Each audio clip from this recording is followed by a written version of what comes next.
하나님의 말씀 신약성경 야고보서 1장 1절로 4절까지의 말씀입니다. 야고보서 1장 1절로 4절까지입니다. 하나님과 주 예수 그리스도의 종 야고보는 흩어져 있는 12지파에게 문안하노라. 내 형제들아, 너희가 여러 가지 시험을 당하거든 온전히 기쁘게 여기라. 이는 너희 믿음의 시련이 인내를 만들어내는 줄 너희가 알미라. 인내를 온전히 이루라. 이는 너희로 온전하고 구비하여 조금도 부족함이 없게 하려 함이라. 아멘. 야고보서를 계속해서 빙점이라는 소설로 유명한 여작가 마비우라 아야코는 아주 신실한 그리스도인입니다. 그는 이렇게 간증했습니다. 내가 23살 때 여러 가지 병에 걸려 어려움을 당했다는 거예요. 폐결핵에 걸렸고 7년 후에는 척추병까지 발병하여 움직일 수 없는 어려운 상황인데 그때 사귀었던 애인이 갑자기 죽었습니다. 내 마음은 지옥 속에 있었다고 했어요. 거듭되는 시련 속에서 그가 일어나게 된 것은 어느 날 어머니가 이렇게 말씀하셨습니다. 아야꼬야, 터널에 들어가서는 별 수 없는 거란다. 그러나 아무리 긴 터널도 끝이 있는 법이다. 그리고 이 말은 내게 큰 힘이 되었고 이 진리는 지금까지 나의 생활에 큰 능력이라고 말하고 있습니다. 시련과 고통과 아픔 속에서 끝을 마련해 주신 하나님, 하나님의 은총을 믿고 소망하는 믿음이 성경이 말씀하는 믿음 생활입니다. 야고보는 예루살렘 교회 목회자로 시련의 문제를 가장 먼저 말씀하고 있습니다. 1장 2절 보면 내 형제들아, 너희가 여러 가지 시험을 만나거든 여러 가지 시험을 만난다고 말씀하고 있습니다. 그 시련에 대한 바른 이해와 바른 해석이 아주 중요합니다. 시련은 죄가 아닙니다. 종종 자꾸 시련을 당하면 죄와 연결하는데 이걸 우리가 잘 분별해야 됩니다. 자, 예수님이 시험을 받으셔서요. 히브리 4장 15절에 이렇게 말씀했습니다. 모든 일에 우리와 똑같이 시험을 받으시니로되 죄는 없으시니라. 예수님은 우리와 똑같이 시험을 받았지만 죄는 없으셨다. 시련을 받는 자체가 죄가 아닙니다. 아멘. 시련이 죄가 아니라는 사실을 꼭 인식하세요. 그리고 시련을 당하는 것 이상한 일이 아닙니다. 특별한 일이 아닙니다. 나만 당하는 것도 아니고 보편적인 겁니다. 베드로 사도의 말씀처럼 우리를 단련하려고 오는 불시험 당함을 이상한 일 당하는 것처럼 여기지 말아라. 시련은 믿음의 성장과 영의 성숙을 위하여 꼭 필요한 것입니다. 시련을 통과하며 영적 근육이 생깁니다. 시련의 강풍 속에서 우리의 믿음의 뿌리는 깊이 내려지게 되는 것이지요. 시련을 통과하여 쓸모없던 별로 가치 없던 사람이 하나님이 쓰시는 요긴하고 존귀한 사람으로 변해가는 것을 성경과 우리 역사는 말씀하고 있습니다. 여러분 꼭 기억하세요. 자연인 그대로를 하나님은 쓰실 수 없습니다. 연단과 시련을 통해서 가치 있는 사람, 죄를 버리고 허물을 버리고 하나님 앞에 설 때 바른 하나님의 사람으로 쓰임받게 되는 것입니다. 고난이 없이 영광은 없습니다. 시련과 고난의 시간은 영광의 시간으로 연결됩니다. 이것이 천국의 법이며 질서입니다. 전투 없이 멸류관이 없습니다. 하나님의 자녀들입니다. 영광스러운 자녀들이지요. 특별히 로마서에 보면 우리를 하나님의 상속자라고 말씀했는데 그 상속자가 되는 데는 이런 과정을 겪어야 된다고 로마서 8장 17절에 말씀했습니다. 자녀이면 또한 상속자 곧 하나님의 상속자요 그리스도와 함께 한 상속자니 우리가 그와 함께 영광을 받기 위하여 고난도 함께 받아야 할 것이니라. 하나님의 상속자가 되는 놀라운 영광은 그저 주어지는 게 아니잖아요. 너희가 이런 영광을 받기 위하여 고난도 함께 받아야 할 것입니다. 시련은 그 자체가 목적이 아닙니다. 하나님이 준비하신 은혜와 복을 받기 위한 과정이라고 말씀하셨습니다. 애굽에서 해방되어 40년 동안 광야의 어려운 길을 통과했는데 거기에 대해서 신명기 8장 16절에 이렇게 말씀했습니다. 이는 너나 낮추시고 너를 시험하사 마침내 내게 복을 주려 하심이었느니라. 하나님의 마음과 목적은 시련과 고난에 있지 않습니다. 결국 우리가 하나님이 주시는 은총과 복을 받게 되는데 목적이 있습니다. 오늘 본문에 보면 우리가 만난 시련의 목적을 말씀하고 있습니다. 1장 3절에 뭐라고 하셨지요? 이는 너희 믿음의 시련이 인내를 만드는 줄 알미니라. 믿음의 시련이 인내를 만든다고요. 아멘. 여러분, 우리가 믿음 가운데 시련을 당하는데 그것은 인내를 배우게 하는 과정이라고 말씀하는 거예요. 여러분, 시련이 인내를 만듭니다. 믿음의 시련을 통하여 내게 생기는 것이 인내입니다. 여러분, 이처럼 인내는 귀한 것입니다. 인내는 슈퍼그네라는 말인데 그것은 밑에 있다, 밑에서 견딘다 하는 뜻입니다. 자, 인내는 무슨 일을 합니까?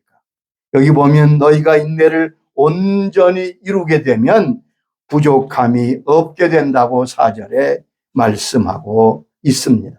여러분, 그래서 오늘 인내에 대한 말씀을 좀 우리가 상고하고자 합니다. 인내가 얼마나 귀하길래 하나님이 시련을 통하여 인내하는 사람이 되게 하시나요?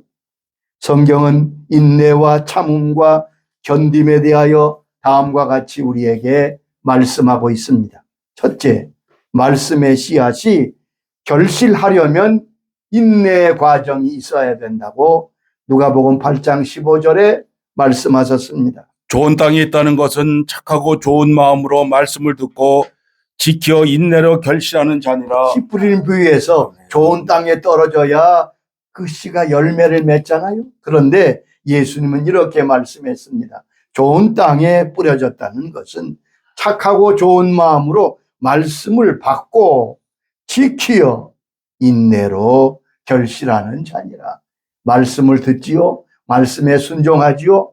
그것으로 부족합니다. 그런 세 번째는 인내로 결실하는 자라고 말씀했습니다. 열매는 인내의 필요를 주어야 맺게 됩니다.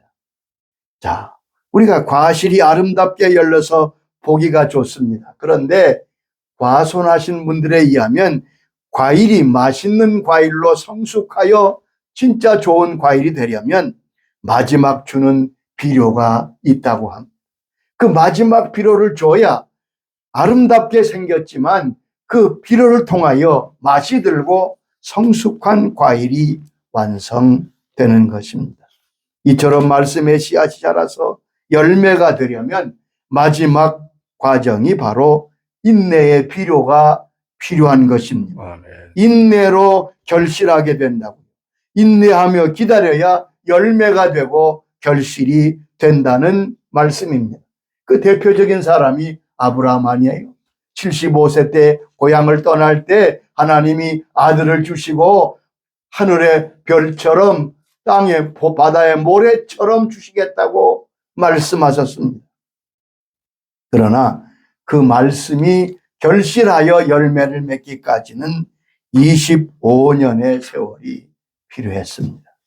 이처럼 인내는 귀한 것입니다. 그런데 이런 인내가 바로 시련을 통하여 우리에게 생겨난다는 말씀입니다. 두 번째, 인내는 인내로 우리가 구원을 받습니다. 이 말씀을 잘 이해하셔야 됩니다. 아니, 목사님, 믿음으로 구원받지 인내로 구원받다니요? 성경이 그렇게 말씀하고 있습니다. 물론 믿음으로 구원받습니다. 우리가 그렇게 믿고 그 진리는 옳습니다. 로마서 10장 9절에 말씀하셨지요. 내가 만일 내 입으로 예수를 주로 시인하며 또 하나님께서 그를 죽은 자 가운데서 살리신 것을 내 마음에 믿으면 구원을 받으리라. 내가 예수님의 십자가와 부활을 믿고 주님을 영접하고 구주로 왕으로 모시면 내가 구원을 받을 것이다. 그런데 우리의 구원은 이미와 아직의 중간 상태에 있는 겁니다. 이미 구원을 받았습니다. 그러나 마지막 우리가 천국 갈 때 그 구원은 완성될 것입니다. 그래서 성경은 우리의 인내로 구원을 얻는다고 말씀하십니다. 특별히 주님께서 친히 말씀하셨습니다. 믿음을 끝까지 지켜야 그가 구원을 받게 되는 거지. 마태복음 24장 13절에 주님은 이렇게 말씀했습니다. 그러나 끝까지 견디는 자는 구원을 얻으리라. 그러나 끝까지 견디는 자라야 구원을 받는다고요. 누가복음 21장 19절에도 말씀하셨습니다. 너의 인내로 너희 영혼을 얻으리라. 너희 인내로 너희 영혼을 얻게 된다고요. 믿음을 끝까지 견고하게 가지는 것은 구원의 은총을 받는 것입니다. 그러므로 인내가 귀합니다. 그런데 그 귀한 인내가 시련을 통하여 우리에게 생긴다는 말씀입니다. 세 번째, 하나님의 약속을 받는 사람은 인내로서 받게 됩니다. 여러분, 하나님의 약속은 어떻게 받느냐? 인내하는 자에게 주어진다고 히브리 10장 36절에 말씀하셨습니다. 너에게 인내가 필요하면 너희가 하나님의 뜻을 행한 후에 약속하신 것을 받기 위함이라. 여러분 말씀을 잘 읽으셔야 됩니다. 그 깊이를 잘 이해해야 됩니다. 하나님, 너에게 인내가 왜 필요하냐? 너희가 하나님의 뜻을 행한 후에, 말씀대로 순종한 후에 약속하신 것을 받기 위해서는 인내가 필요하다. 아, 내가 순종했는데 왜 하나님의 약속대로 되지 않나? 여러분 그렇게 생각할 수 있지요? 아니요. 하나님의 약속이 순종한 우리에게 주어지려면 인내의 과정이 필요하다는 아멘. 말씀입니다. 여러분, 하나님의 약속은 반드시 이루어집니다. 이 귀한 진리, 이 하나님의 선하심을 우리는 꼭 믿어야 합니다. 이사야 14장 24절에 이렇게 말씀하셨지요. 만군의 여호와께서 맹세하여 이르시되 내가 생각한 것이 반드시 되며 내가 경영한 것은 반드시 이루리라. 하나님 말씀하셨어요. 내가 생각하고 내가 계획한 건 반드시 된다. 이사야 46장 10절에도 이렇게 말씀했습니다. 내가 시초부터 종말을 알리며 아직 이루지 아니한 일을 옛적부터 보이고 이르기를 나의 뜻이 살 것이니 내가 나의 모든 기뻐하는 것을 이루리라. 11절에 이렇게 말씀했어요. 내가 말하였은즉 이룰 것이요 계획하였은즉 반드시 시행하리라. 내가 말하였은즉 반드시 이루고 반드시 시행하리라. 그런데 이 놀라운 하나님의 약속이 인내하며 기다리는 자에게 이루어진다는 말씀입니다. 그러므로 인내가 필요합니다. 하나님의 때까지 기다리는 인내가 필요합니다. 하박국 2장 3절에 보면 하박국서의 고백이 나옵니다. 이 묵시는 정한 때가 있나니 그 종말이 속히 이르겠고 결코 거짓되지 아니하리라. 비록 더딜지라도 기다리라. 지체되지 않고 반드시 응하리라. 하나님의 말씀과 약속은 반드시 이루어지는데 그것이 이루게 되는 과정, 인내의 과정이 필요하다는 말씀입니다. 하나님의 때가 될 때까지 기다리는 인내하는 자가 하나님의 약속을 받게 됩니다. 또한 우리는 믿음의 경주를 인내로서만 승리할 수 있다고 말씀했습니다. 자, 성경은 우리가 경주하는 경주자와 같습니다. 그런데 믿음의 경주는 100m 단거리가 아닙니다. 마치 마라톤과 같은 그러한 경주입니다. 히브리 12장 1절에 이렇게 말씀하셨습니다. 모두 무거운 것과 얽매이기 쉬운 것은 벗어버리고 인내로서 우리 앞에 당한 경주를 하며. 여기 보면 믿음의 경주는 마라톤같이 인내가 필요합니다. 끝까지 뛰어가는 자가 승리합니다. 여러분, 믿음 경주에서 중도에 탈락하는 자들 많습니다. 그러므로 믿음의 경주는 꾸준히 뛰는 것입니다. 여러분 마라톤 보면 처음 잘 뛰는 사람이 끝에 우승하는 경우가 별로 없습니다. 끝까지 봐야 하는 거예요. 믿음의 주이신 예수님을 바라보고 끝까지 잘 달리는, 그래서 우리 믿음의 경주에는 인내가 필요합니다. 인내로 경주하는 자가, 시련을 통해서 얻은 인내가 우리로 하여금 믿음의 승리자가 되게 할 것입니다. 또한 하나님은 인내하는 자를 복되다고 하셨습니다. 여러분 이 말을 잘 기억하세요. 재능이 뛰어나거나 똑똑한 사람을 복되다고 하지 않으셨어요. 하나님은 인내하는 자를 복되다고 야고보 5장 11절에 말씀하셨습니다. 보라, 인내하는 자를 우리가 복되다 하나니 너희가 욥의 인내를 들었고 주께서 주신 결말을 보았거니와 주는 가장 자비하시고 긍휼히 여기시는 이시니라. 여기 보면 인내하는 자를 하나님이 복되다고 말씀하면서 그 모델로 욥을 말씀하셨습니다. 욥은 그 엄청난 시련 속에서 끝까지 믿음을 지키며 하나님을 의지하여 승리합니다. 인내하는 자는 복된 자. 아멘. 복된 자가 되는 비결은 인내하며 나아가는 것입니다. 인내는 믿음을 가진 사람, 믿음의 가장 중요한 덕목 중에 하나입니다. 예수 믿는 사람의 신앙은 기다림이라고 하는 단어에 설명될 수 있습니다. 믿음은 막연한 것이 아닙니다. 주님을 기다리는 마음에서 시작되지요. 주님께서 재림하신다. 초대교회 성도들이 어떻게 그렇게 모든 일들을 이기며 승리했을까요? 그들은 성령으로 충만했고, 그리고 특별히 다시 오실 주님을 기다리며 인내하며 승리할 수 있었습니다. 그래서 인내하는 자가 복되다. 기다리는 자 반드시 하나님이 기억하십니다. 또한 하나님은 인내하는 자를 기억하시며 알아주신다고 말씀하십니다. 자, 하나님이 인내하는 자에게 관심이 많으세요. 내가 인내하는 것을 기억하고 알아주신다고 말씀하신 성경이 여러 군데 나옵니다. 요한계시록 2장 2절에 이렇게 말씀했습니다. 내가 내 행위와 수고와 내 인내를 알고 2장 3절에도 말씀했습니다. 또 내가 참고 내 이름을 위하여 견디고 게으르지 아니한 것을 아노라. 여기 예배소 교회를 칭찬하신 말씀이 내 행위와 수고와 내 인내를 안다. 내가 참고 내 이름을 위하여 견딘 것을 내가 알고 있다. 하나님이 아신다는 거예요.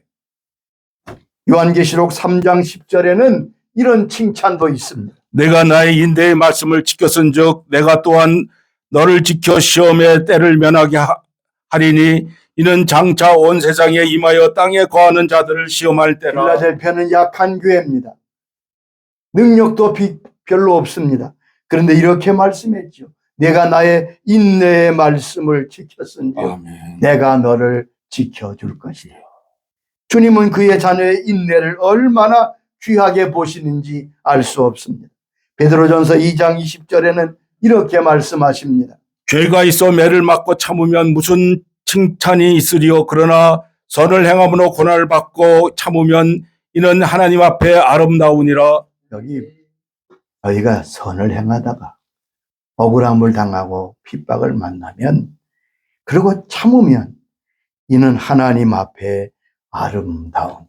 여러분, 선을 행했는데 도리어 고난을 받습니다. 어려움을 당합니다. 억울함을 당합니다. 그런데 그때 참고 견디고 인내하면 하나님이 그것을 아름답게 보신다는 거예요.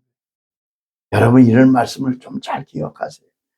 억울함을 참고 견디는 것은 그저 억울한 일이 아니에요. 하나님이 아름답게 보신다는 말씀입니다. 주님께서 마태복음 5장 10절에도 말씀해 주셨습니다. 의를 위하여 박해를 받는 자는 복이 있나니 천국이 그의 것이며 의를 위하여 박해를 받는 자는 복이 있나니 천국이 저희 것. 고난 중에, 시련 중에 인내하며 견디는 것, 참는 것을 하나님이 아름답게 보신다고 말씀했습니다. 요셉이 바로 그런 고난을 당했습니다. 죄를 거절하다가 억울하게 누명을 쓰고 그는 감옥에 갇히게 됩니다. 그러나 요셉은 잘 인내하며 견뎠습니다. 하나님은 이런 요셉의 모습을 아름답게 보셨고 그를 귀하게 사용하여 주셨습니다. 여러분, 우리가 때로 억울하고 때로 참 오해로 말미암아 아니면 핍박으로 말미암아 고난을 당할 때, 시련을 당할 때 그것을 잘 참고 인내하면 그것이 하나님 보시기에 아름답다고 말씀했습니다. 그래, 인내가 귀한 겁니다. 또한 하나님은 인내하는 자를 왕같이 세우시고 상급을 주신다고 말씀했습니다. 인내는 그저 참는 것으로 그치지 않습니다. 인내는 인내로 끝나지 않습니다. 반드시 하나님이 보상하십니다. 디모데후서 2장 11절에 이렇게 말씀했습니다. 미쁘다 이 말이여 우리가 주와 함께 죽었으면 또한 함께 살 것이요 참으면 함께 왕노릇 할 것이요. 놀라운 말씀이죠. 우리가 주와 함께 죽었으면 함께 살 것이요 참으면 함께 왕노릇 할 것입니다. 위대한 자가 왕이 되는 게 아니에요. 똑똑한 자가 왕이 되는 게 아니라 내가 함께 참으면 함께 왕노릇 할 것입니다. 아멘. 주님께서 모든 고난을 참으시고 십자가를 지심으로 하나님의 뜻을 이루어 놀라운 만왕의 왕이 되신 거죠. 우리도 주님과 함께 참으면 왕노릇하게 된다고. 참으면 인내함고 참고 견디는 자에게 왕 같은 영광을 주신다는 말씀이죠.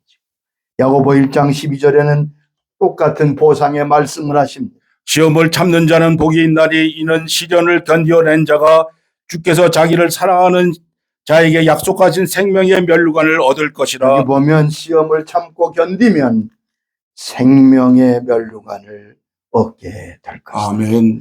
시련을 참고 견디는 자는 주님이 약속하신 생명의 멸류관을 얻는다.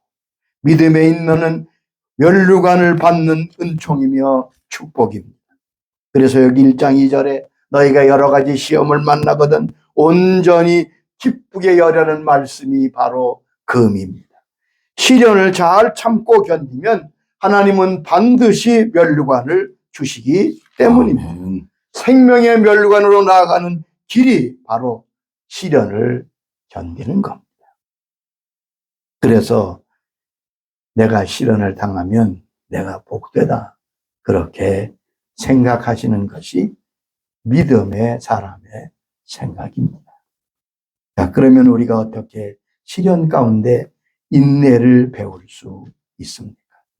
자, 어떻게 하면 시련 가운데 우리도 이런 놀라운 인내를 얻는 사람이 될 수 있겠습니까? 몇 가지를 우리가 기억하십시다. 첫째, 기도할 때마다 하나님께 끝까지 붙들어 주시도록 간구해야 합니다. 아멘. 끝까지 견디고 인내하려면 내 의지나 노력으로는 되지 않습니다. 하나님이 나를 붙들어 주셔야 됩니다. 끝까지 인내하도록 주님 저를 붙들어 주시옵소서. 그렇게 기도해야 됩니다. 시편 145장 14절에 이렇게 말씀했습니다. 여호와께서는 모든 넘어지는 자를 붙드시며 비굴한 자들을 일으키시는도다. 하나님은 모든 넘어지는 자를 붙드신 하나님이 끝까지 우리를 붙들어 주시도록 기도할 때 우리는 인내의 사람이 될 수 있습니다. 예수님을 깊이 묵상하며 주님께로 나가야 합니다. 예수님은 인내의 왕이십니다. 아멘. 예수님은 하나님이시며 사람이 되셨고 죽기까지 복종하시고 인내하시며 십자가를 지시고 하나님의 뜻을 이루셨습니다. 우리는 그것을 깊이 생각하고 주님을 따르고 닮아야 할 것입니다. 여러분, 사랑의 여러 속성이 있지만은 가장 크고 첫째 되는 사랑의 속성은 참고 견디는 것이라고 말씀했습니다. 13장 고린도 13장 4절에 뭐라? 사랑은 오래 참고 모든 것을 참으며 모든 것을 믿으며 모든 것을 견딘다고 말씀했습니다. 그리고 특별히 시련 중에 있는 동료와 친구들과 자주 교제하시기 바랍니다. 시련과 고난 중에 있는 자와 함께할 때 우리는 거기서 인내를 배우게 됩니다. 아멘. 네 번째는 성경을 연구하고 성경 중에 인내의 사람들 통해 배우시기 바랍니다. 여러분, 성경에 보세요. 다 하나님의 사람들은 어려운 인내를, 시련을 통해 인내를 배웠던 인생의 사람인 것을 알 수 있습니다. 특별히 시련 뒤에 오는 영광을 생각하며 우리가 묵상해야 돼요. 시련만, 어려움만 보지 말고 어려움 뒤에 따라오는 영광을 바라보면서 시련을 이기는 힘을 얻으시기를 바랍니다. 로마서 8장 18절에 이렇게 말씀했습니다. 생각하건대 현재의 고난은 장차 우리에게 나타날 영광과 비교할 수 없도다. 그렇지요. 장차 우리에게 나타날 영광을 생각하면 시련은 문제가 되지 않는다. 우리의 시련과 인내를 통해 하나님 우리를 인정하시고 하나님이 우리의 모습을 아름답게 보신다는 사실을 기억하시니 힘을 내시기 바랍니다. 아멘. 시련의 과정이 인내를 만듭니다. 시련에서 승리하여 인내하는 하나님이 가장 복되게 여기신 주의 사람들이 될 수 있도록 은혜 주시기를 주의 이름으로 축원합니다. 아멘. 주님 감사합니다. 인내하는 자를 복되다고 하셨습니다. 이렇게 귀한 인내가 시련을 통하여 우리에게 배워진다고 말씀해 주셔서 감사합니다. 아멘. 안팎으로 시련 중에 있는 저희들을 주께서 말씀해 주셔서 우리가 시련 중에 어렵고 힘들더라도 참고 견디며 나가는 것 하나님이 아름답게 보시고 반드시 갚아주시고 시련을 통하여 하나님의 뜻하신 바를 이루시는 것을 깨닫고 앞으로 주실 영광을 생각하며 시련을 이겨내는 주의 자녀들이 되게 하옵소서. 예수님의 이름으로 기도드리옵나이다. 아멘. 아멘. 감사합니다. 감사합니다.